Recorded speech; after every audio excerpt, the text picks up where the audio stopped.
Okay, Jason, thanks. Developing details now. First at 4, a judge shuts down an unlicensed daycare after a baby died in its care. Brittany Weir live in East Canton now this afternoon.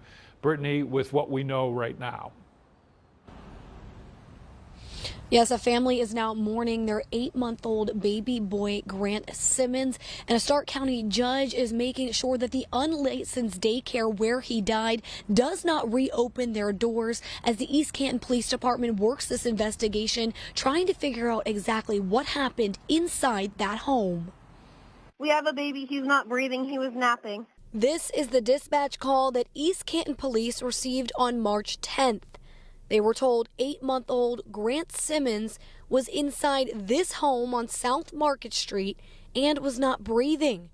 My mom's trying to do CPR on him. Paramedics rushed to the home and brought Simmons to the hospital. Can you contact Holton and let them know we have an 8-month-old co-determinant? Sadly, Simmons died. When officers started to investigate, they discovered something alarming.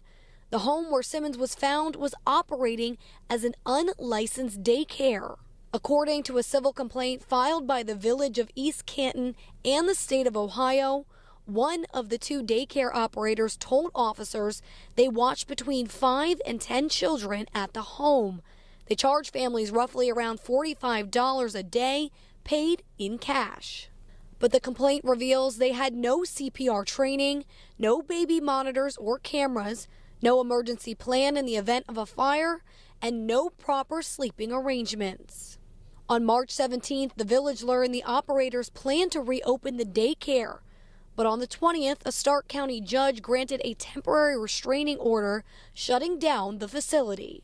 19 News reached out to the operator's attorney. He said, because this is a matter of both a pending investigation and pending litigation, I cannot comment on any details beyond what is stated in the court filings. A preliminary injunction hearing is set for April 3rd. No criminal charges have been filed yet, and the investigation remains ongoing. The Cuyahoga County Medical Examiner is performing an autopsy on Simmons.